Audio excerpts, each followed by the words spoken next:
So you're stranded on a desert island. You have a PlayStation, an Xbox, and a Nintendo Switch. You only have one game for each. What'll it be? Okay. So we want to go in circles here? Yeah. You start, Eric. Start with PlayStation. Okay. All of PlayStation? Yeah, I mean, it can be whatever console you want it to be. I'm assuming it'll probably be the newest one. Yeah. We'll just assume you can play any game on this one. Does it have to be exclusive? No, I mean, it doesn't have to be, but, it can be. Okay, on PlayStation, I will be putting Red Dead Redemption 2 on there.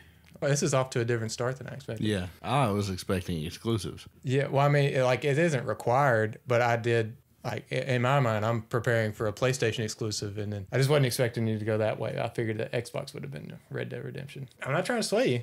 I like it. I was trying to think, if I'm on a desert island, I don't know what I'm being saved. It's hard to put a shorter PlayStation game, because most of the PlayStation games will be 15 to 20 hours depending on what you're playing. Yeah. I'll go ahead and say that Red Dead Redemption 2 was my Xbox game, but just for interest's sake, to have a different one, I'd say Fallout 4. It was between those two. That'd be my Xbox one. So my PlayStation game would be Demon's Souls. That's pretty good. Because it's an exclusive, and it's a game that you can play over and over again. It's hard, but it's not like my type of game, but it's my favorite Souls-like game, barring Elden Ring, because I haven't played Elden Ring yet. But yeah, so I would choose that for my PlayStation. The beauty of that is, if you're bad at it, you just get more time. You can only get better. Yeah, I like this topic, and before we move on to the next round of picking, I like it because it's not so much the best game, like your favorite game that you would pick for that one. It's more like, what can I get the most time out of, if I had to do everything. And that's why I'd say Fallout 4 or Red Dead Redemption 2 if I'm going third party. Yeah. So you picked Red Dead. Yeah.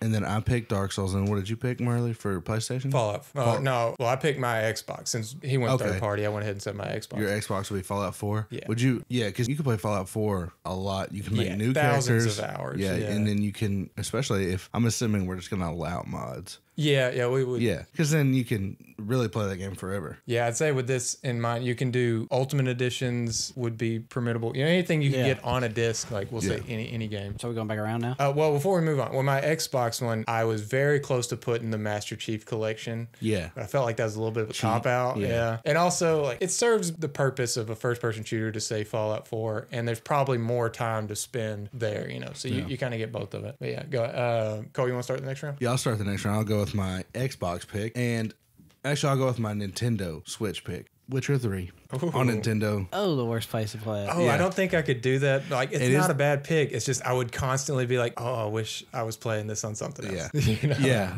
I'm just trying to stack the deck in my RPG 100 hour. Yeah. So, I could pick Animal Crossing, but there's only so much you can do in a day for me, personally, and I would get bored. But you have endless days. You do. Yeah, it's always going to be, I'm going to say in this, you're not having updates. You're on a deserted island. Yeah. So you're not having updates. So there is a sort of finite amount of things you can do. But, I don't know. I see what you're saying there. Yeah, if you take away the fact that they're not adding to it, if you give me The Witcher, and I've got to have my Wii docked. I've never, jeez Louise. My Switch docked. I've never played it. I've played it once or twice out of the dock, but I'd rather have it docked. Dude, I've played 90%. I'd say mine's of the time. pretty even. I'd say lately it's been more handheld. Dude, I've played handheld but at least 90%. Witcher 3 on Switch, you might as take your Switch, dip it in oil, and then play it, because that is the filter they have. Is there a lot of it looks awful. Yeah, it just looks pretty ugly on there. Yeah. Well, you're next, Eric. Okay, I'm going to go ahead and do my Xbox pick. I'm picking Horizon 5. Oh, I was confused. Forza Horizon? Yeah, I was so Forza, confused. All right, Forza Horizon. Okay. That's a good pick. Yeah, because it's pretty endless as far as the racing stuff. Like, there's a lot of hours you can put into it. Well, I definitely thought about it. I've thought about it too, but recently I've hit a wall in that game where I haven't played it in a week. Really? And I'm just like, what else can I do? Like, I've already done all the stuff that I want to do, and I'm not a perfectionist, so I don't want to hit all the danger signs 3 stars. I don't really care. Yeah. I do feel like there's so much time that you could spend in that game. If you were limited to 3 games, the reason I ain't been playing is because I'm not limited to 3 games. Right. But there's definitely as much time as most games, that you can spend on there. Yeah, every time I play it, I don't really do a lot of main mission stuff. I just go around and do a little bit of races and stuff. There's an endless amount of stuff to do on there. So my PlayStation pick, I did go exclusive, and I picked Spider-Man PS4. That one entered my mind. Yeah. Not the most hours to 100%, but I feel like I could keep restarting that game and just have fun being Spider-Man. But yeah, I just feel like I could always play that. And it's the Ultimate Edition, so I got the DLC there too. You can go back and forth. Have you played that DLC? A little bit of the first one. It's really good. I need to get on there and beat that. But I almost chose Assassin's Creed Odyssey just because that map is so dang big. You could just kind of live in different areas. Yeah. I thought about Skyrim too, but then it clashes with. Yeah. How is Valhalla compared to? I think it's a little bit smaller than Odyssey's map. That's not a bad pick. I like Odyssey better personally. I do too. It's a more comfortable world to be in. It's more beautiful in my opinion. Last one, Eric. My last pick is for the Nintendo Switch, and I'm picking Legend of Zelda Breath of the Wild. No, I'm not surprised there. Yeah. And I considered it. I really did. But I already got an RPG and a pseudo RPG with Spider-Man. But that is a great choice because I don't know if it's a replayable game, though. Like, I mean, it's a lot in that one playthrough, but I feel like replaying it kind of... I'll say even in my 120-hour playthrough, which isn't a lot compared to a lot of people, but I still haven't done nearly all the side quests or even all the DLC stuff to do. Yeah, that's fair. I mean, just the base game has a lot. I mean, yeah, there are plenty of people that replay that game. For me personally, I feel like the beginning of it and the getting off the ground is after you get powerful, it's not fun to return to being pretty much powerless. Yeah. Yeah. But there's endless to do in that game as far as going to different towns and getting side quests and all that. Well, my Nintendo Switch game is Super Mario Odyssey because I had to have a Mario game, and that's the best of them in my opinion. And I feel like just the way that game feels, it just never gets old to me. Like I can always be finding a better way to platform and things. And also that game, there's if I really wanted to, get into speedrun and see how fast I could beat it. Yeah. So, like there's replayability in that. And that's what this topic, to me, you have to think about. The ways you can make a game more fun if you're limited to just that game. And I like how we've chosen majority like single player story. Oh games. yeah. Because like I could choose Siege, but it'd be pissed off on an island. If you have and I think if you also have internet, I would get off the island. Right, exactly. You got to assume you're disconnected from the world. Yeah, but like Halo, that's another thing. If you picked Halo, you'd be a little bummed that you wouldn't get to play with anyone. You know, bots in the campaign. Yeah, you you get to dunk all over bots. That's pretty fun. Well, for my pick, my last pick is for my Xbox. I was seriously considering Master Chief Collection, like you were, but I think it's a kind of a cop-out, so I'm going to go Fallout New Vegas. That's a good one. It was between that and Fallout 4, but New Vegas, I love the world a little bit more than 4, even though I think 4 is the best Fallout game. I think it's the most polished, and the combat makes the game. But Fallout New Vegas, I just love the world more. I went through the same thought process because I think so many things about New Vegas are better, like the way the decisions matter more, but Fallout 4 just feels good in your hand. Like the gameplay, like that's why I was able to pick it over Halo, because the gameplay isn't bad at all. You know, like it gives me that first person, it satisfies that. Yeah. Whereas I've went back and played New Vegas and it feels pretty crappy to shoot in that game. You got to use VATS. Yeah. In Fallout 4, I don't think I've ever used VATS several times, but it's just like to the last enemy just to blow his head off. Well, if I get overwhelmed, I'll use VATS, just slow it down and think of an escape plan. I kind of like it better just slowed down. I know a lot of people didn't, but I think it puts a little bit of... When I got older, I started using VATS more, just because I understood it, I guess, more. Well, like in the other games, it's kind of a pause. Like it kind of interrupts the whole thing, and you can just sit there as long as you want. Whereas when it's slow motion, it's like, oh, well, they're still going to get to me eventually. They'll get you. But it's still slow enough that it helps. Hey, they'll get you. Then you go to 76. Oh, my God. And it's not even slow. It's like, why would I ever do this? Why would I use VATS at all? I didn't never even click on it in 76. Really? I did a few times, but it's, like I said, it doesn't really work right. Yeah, it's not worth it. It's not VATS. I feel like Fallout is a perfect game because people have just spent that much time, like regardless with it, regardless of being trapped with that game, they still do that anyway. Yeah. Yeah, so y'all let us know in the comments what you would pick if you were stranded on a desert island. I hope somebody picks Stranded Deep, that game. Yeah. Stranded Deep. Yeah, that's actually a fun game. It's training, Is that the one I'm thinking of is Raft. No, I want to play that so bad. That's just PC, right? Yeah, I don't know. It seems like a game they could bring. You downloaded it on PlayStation. That's Stranded Deep, and that game is trash. Yeah. Some people like it, I guess, but it's like I don't know. I love survival games, and that game just did not do it for me. So this week, almost all week, I've been playing Horizon. I'm a little under 20 hours on it. Horizon Forbidden West? Horizon Forbidden West. I'm going to go ahead and get my cons. I don't have a review or anything yet because I'm still pretty early. But I do have a few cons I wrote down. So I had one gameplay, real bad chug, that started like I was fighting two hippopotamus robots. Mm-hmm. Awesome. And it just started slowing. I noticed it, and it just got to the point where I was hitting inputs, and it wasn't like reacting at all. Oh, no. Was that early in the game? No, it was about hour 14, 12 or 13. Like it was Oh, dang. past pretty much the introduction and all that.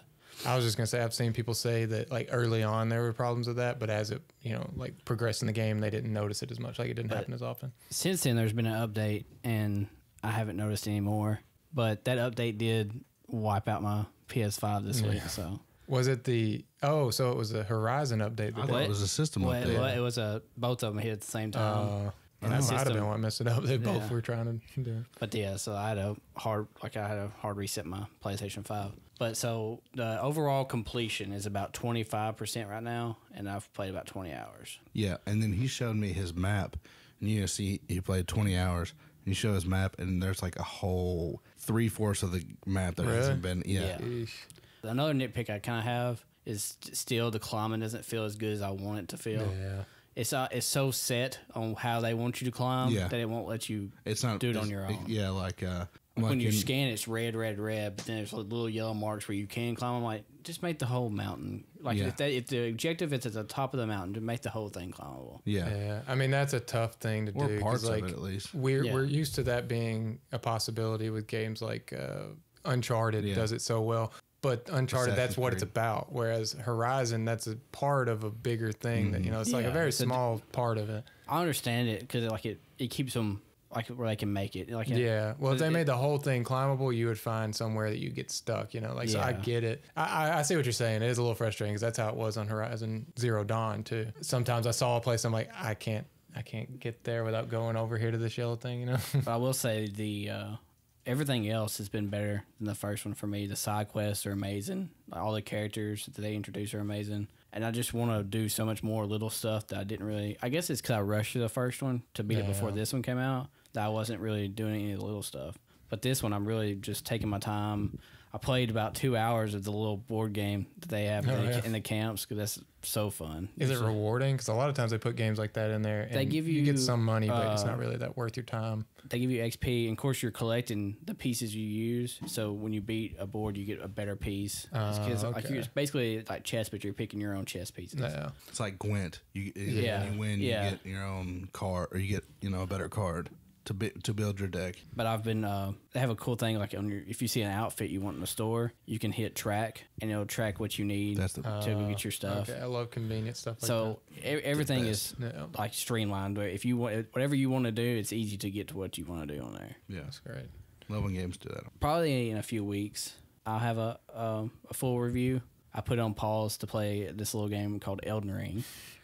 So I don't see me playing much this week, but Murley, you've been playing Elden Ring, haven't you? Yep. So as of recording, this game's been out a little over, like 32 hours. I don't know. It came out at 11 where we are Thursday night. I stayed up until 3:30 in the morning and played about 3.5 hours of it at least. And then since then, I've put in another 8 hours. So I'm probably about 11 hours in total. And I'm adoring the game. If y'all weren't here, I'd be playing it right now. When I'm not playing it, I'm thinking about playing it. So you guys leave. So so get out right now. No. But I love it. And I texted Eric the first night I was playing it, and I was like, it's so rare to be so excited for something and then it exceed that.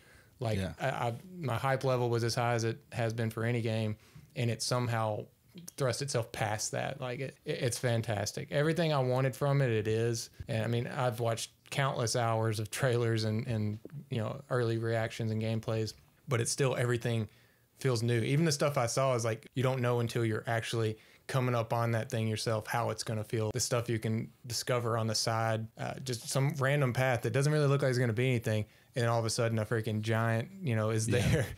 Or just every time I find a new enemy, which 11 hours in, which for a game like that isn't that long to be playing, I must have faced 30 different enemy types in the open world. That's awesome.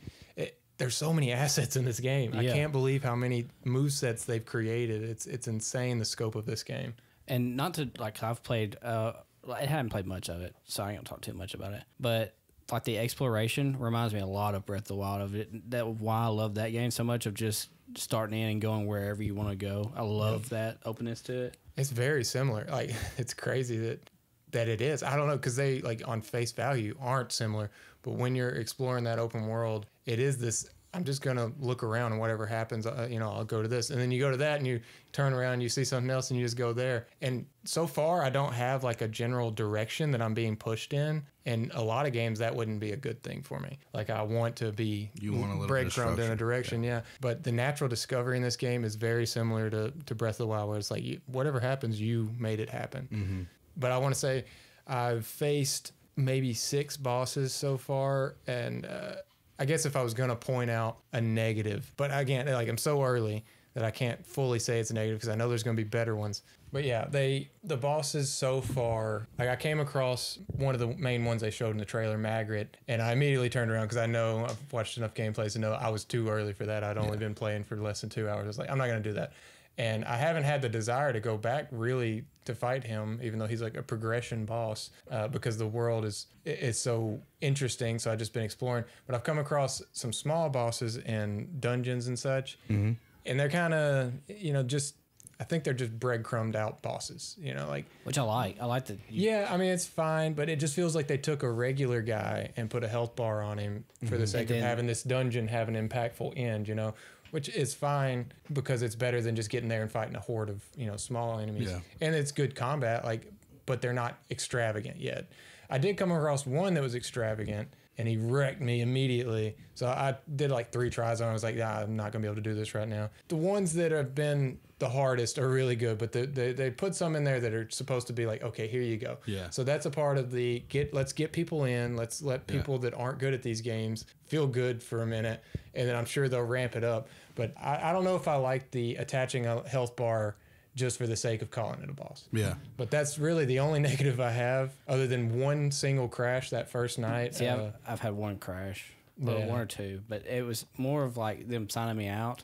Yeah. But it saved my, when I hit continue, it started back where I was, so it wasn't a big deal. You know what's crazy is these games aren't like my type of game. But I've heard a bunch of things like if you're a beginner, this is the game for you. It has NPCs, it has systems that'll help you, and multiplayer. And, there's also little talismans and items that you can get that help make bosses easier. So that speaks to me. And then with the discovery, awesome. Love that. And then also saw someone from the outside looking in. I'm just seeing that it's getting all these fantastic reviews and all my friends are loving it. And then I see someone somewhere posted that From Software is apologizing for performance. I didn't even know it had performance issues. Well, what I saw, Eric. And I don't think that's as much what it is. I think mine's just like an internet thing. Like I'm getting signed out somehow. What I saw was the patch they put out, the day one patch, messed some things up and created some issues. But I haven't seen that on console. Mm-hmm. I personally definitely haven't. I think seen it's all been PC. Yeah, problems. I think it's PC stuff, which is a problem because it's a good portion of the player base. But I mean, they can fix that patch, Yeah. So I don't blame them. I'm glad they felt the initiative to apologize for it because a lot of people are excited and then they're getting these problems when it's rating 10s over and over again. Yeah. I'm most excited about the, especially like texting you when I made it to Magpie or whatever his name is. Magritte, yeah. Yeah. Not knowing that I wasn't supposed to fight him. Right then I was like, because you've already texted me that you beat some bosses. I was like, how did he beat this guy? Because he is kicking my ass. Oh, yeah. No, But I think the conversations that we have, especially like texting and stuff throughout the week of when we get stuck on something and just having to, did you see this? No, I hadn't seen that kind of stuff is going to be awesome for this game. Yeah, I don't know how our paths are going to cross on that because the world's so big that the bosses I've come across and the cool dungeons I've came across, I feel like who knows when you'll come across that. Yeah. Because it's just the exploration I took and you may go a completely different direction, which is exciting. And when we have faced one, it'll be exciting. But, yeah, there are those linear areas that will definitely be able to be like, oh, yeah, I got here and I got my ass kicked right here, like this far into it. And then I had to backtrack. But that's the beauty of this game is a lot of incremental progression into one direction that, they'll allow you to go. And then you realize that I'm just not meant to be able to get past here yet. Mm-hmm. But you've gained abilities, runes, inventory stuff from trying. So if you drop back, then the other place that you got stuck, maybe you can progress there. And it's like in every direction, you're moving a little bit. Mm-hmm. And so it feels like you're just kind of going around and around, opening up more stuff and discovering new cool ways to go. My favorite thing so far has been finding these the little save points, or kind of like the shrine. Oh whatever. yeah, the grace side of grace. Side of grace. Like that feels like progress to me. When I find a new one of those to unlock, I'm like, oh, this is opened up to me now. I can come right back here. Like, yeah, and they're very plentiful. Yeah, I've noticed that there's a lot of them. I'd almost say too plentiful. Like, not again. I'm a difficulty guy. I love things to be difficult, but whenever I'm out in the open world, I don't feel threatened because I know there's so many of those that I can go and rest and get. Like, sometimes it's really fun to have one flask charge left and to push on and see what happens. And I don't really feel like I have to do that in the open world, but that's what the open world is for. Getting better, you know. I've already actually gotten 2 more flash charges. Well, I picked that right out the gate. Which blessing did you pick right out the gate? What was the first one? Item. The health one. Oh yeah, so you got extra health. Yeah. Okay. Well, I picked the golden seed. It increases your flash charge, so I'm already up to 5 or 6. And you picked the samurai class, right? Yeah, I picked samurai, and I kind of wish I'd have went wretch. Yeah. Just because I feel like I'm kind of shoehorned in a certain direction. Like, I'll be able to do most things, but certain stats I didn't need. I think I've cut off. You know, I can't go down on. I picked Vagabond. I think does that cut off your magic? Like it starts. It doesn't cut it off. It just keeps it. You'll have to level that up specifically. Yeah. And there's no max cap. Like there's no cap max. Not that I know of. No cap. No cap. No cap, dog. But so like, if you get bored of leveling up your guy like a Vagabond, you can work on magic later. Yeah. Oh yeah. I mean, you can go right from the start. You know, whichever direction you want. But yeah, it's going to give you those stats.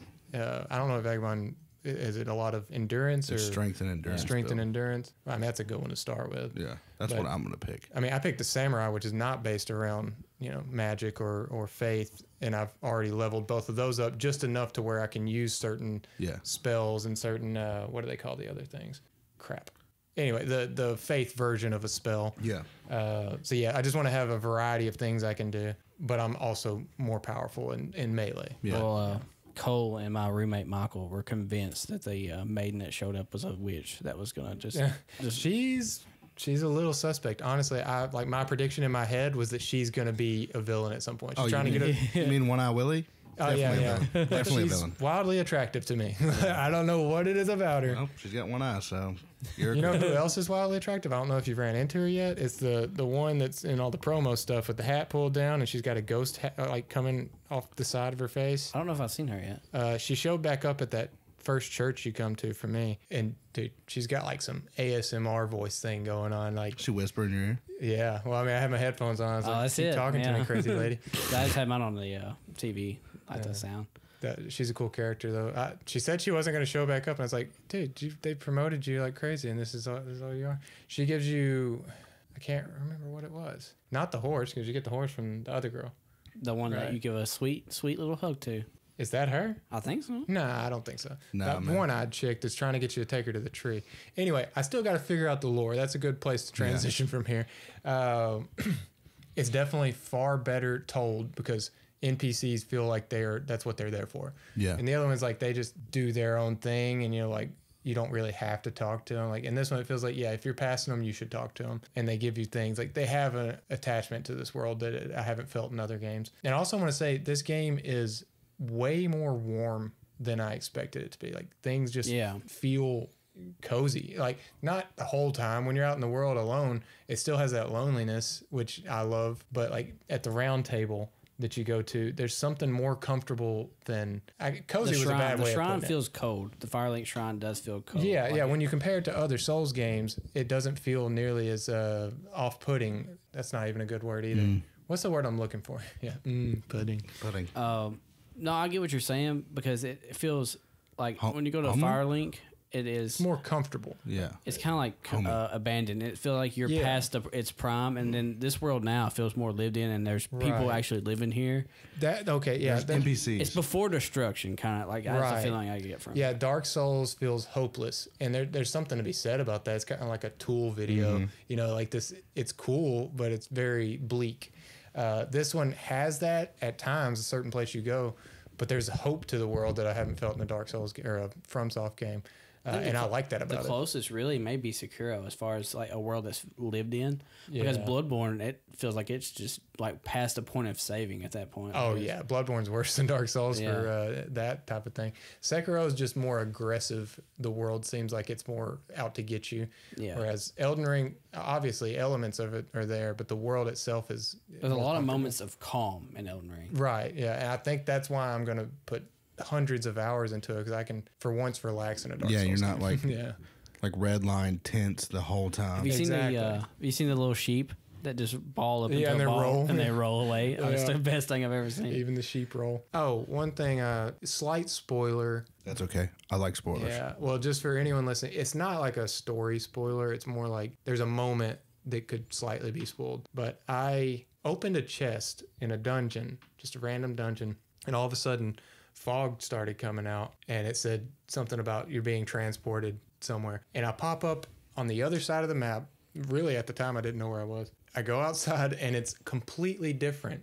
Like the sky is red instead of the yellow hue. It's like a rotten swamp. Like everywhere you go, you got to jump from fungus to fungus to stay out of the swamp, or you'll get rot. I don't know why, but it blew me away, because I thought we had seen what the world looked like from everything we've been shown. But this area looked so different. It was like a hellscape. Yeah. Like it was, and it makes me wonder if because I haven't opened that much of the map. Are there more areas like this that I just did not know were here? Because it already felt huge just from what we've seen. Yeah, I don't know if it's a spoiler, but I was watching a tip video like showing where there's cool stuff, and there's supposed to be like a talisman or something there, but it's supposed to be like a later game area. Yeah. Well, I loved it. I feel like I can go anywhere. Like as long as I keep pushing in that direction, I can open up the whole map if I want.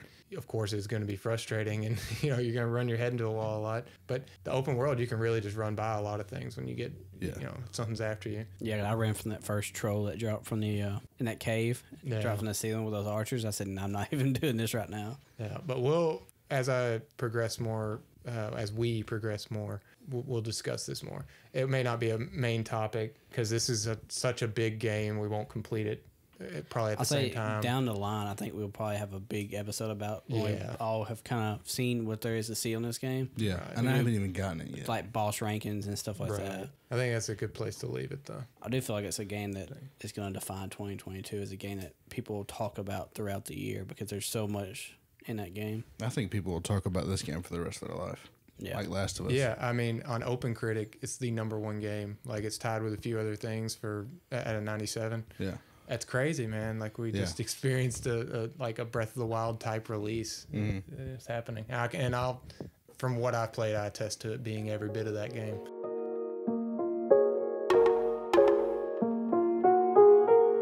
All right, so the first one is Blind Postman. Blind Postman? Mm-hmm. Blind Postman. How do you want to say it? I say Postman. Damn. Are you going to give us a system or no? As far as I know, like Xbox, PC, probably PlayStation. I saw it on the Xbox store. Okay. Blind Postman. You're definitely delivering letters. Is it a platformer? But I'm not going to say you're blind, but you're delivering them without knowing the addresses or something, maybe. Oh, that's a good little thing. Yeah. Like you don't know. I guess you're confused on. What kind of game do you think it is, genre-wise? It's an indie game for sure. Oh, yeah. I don't know. Indie platformer. I'm going to say it's like a real story-based game where you're having to deliver these letters blindly, but not your character being blind. Okay. Or is it like first person, third person? What are you picturing? Third person. No, mine's platformer, so like side-scrolling platformer. Okay. Blind Postman is a puzzle game featuring wall-to-wall movement, and here's a quote from the description. Help blind postman who sees only walls to collect all the letters and to find an exit out of the labyrinth. Well, he's blind but only sees walls. You are a robot on a tricycle. Okay. A robot on a tricycle? This is what it looks like. Oh, okie dokie. Oh my god. He's riding a tricycle. But here's the gameplay. It's a maze. Basically. Yeah. But I love the quote, help blind postman who only sees walls. So he's not blind, or I guess he is, but I don't know why they included that. They should have named it partially blind postman. So you go wall to wall. It's just a puzzle game where you have to. What game is that like? It's kind of like those little like Tron. Well, it's like those little wooden puzzles you get, and you slide it as far as it'll go. Oh and you slide it as far as it'll go. Yeah. Partially blind postman. PBP. Yeah, partially. That's what it should have been. But that one cracked me up just because when I read the title just like y'all, I didn't know what it was, and I clicked into it and I saw a robot on a tricycle. I was like, okay, I got to include this one. So the next one is Trash Quest. Trash Quest? Mm-hmm. It's a point and click adventure game in a junkyard. I think it's it has some humor to it kind of game where your quest is to get trash. Like you get a trash at the end. Oh, okay. So I have another one. You're a trash, like you work as a garbage man. You're a garbage man, and you're on the back of a trash, and you just have to like trash truck or garbage truck or whatever the fuck, and you just pick up trash. Is this a garbage sim? Yeah. Do you pick up garbage? Is it like top down? You drive the garbage truck, and it's kind of like Snake, and you don't want to hit the tail or something. No, but that sounds fun. Trash Quest is a Metroidvania-style 2D platformer where you play as a raccoon going on a crazy ride aboard a space station. Every time. Holy crap. That sounds awesome, and every time I use... That's the cutest picture I've ever seen. It's not a cute game. Here's what the game looks like. I love that raccoon. Microsoft, buy this raccoon, make it one of your mascots. The only time I don't say it's a platformer is a game where it's an actual platformer. This is what the game looks like. Oh, wow. It's like 8-bit, kind of. Oh, it looks like shit. That's what I expected you to say. That looks like shit. Never mind. Don't buy this raccoon game. Hey, let it die, Microsoft. Let it die. Okay, and the last one is Oops 2. Oops 2? With 3 O's. It's an exterminator game. I'm going to say it's one of those like mobile games that you see where you're having to like torture your employees or whatever. You know, was it like to kill your boss or whatever? Oh, yeah, like you pull the Well, pin. the oops part is like you're putting banana peels or something, like you're pranking. And he goes too far and he kills them.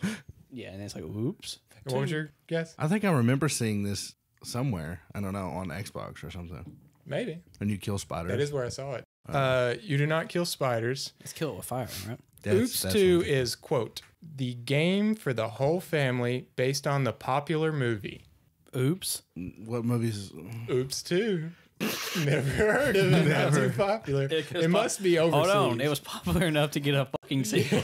And a game. But let me show you what it looks like. It looks like Overcooked. Oh, yeah, it is a straight up it's overcooked. Overcooked ripoff, like the most ripoff game I've ever seen. Oh my god! Like I wish I could. I'm gonna show y'all some gameplay later, but it's everything about it. I don't know how they haven't been sued. And also, I looked at the movie. I didn't see any cooking in the movie. I don't know why they made this game an Overcooked ripoff. I don't know. How was Oops 1 successful enough to get Oops 2? Yeah, I don't know. It has to be like a European movie that might have been popular there, like that we've just never heard of. But I thought that game was. I had to put it just because I clicked in. I was like, "Holy crap, this is Overcooked," and I don't know how they got away with making it. But yeah, that's all we got for the name of the game today.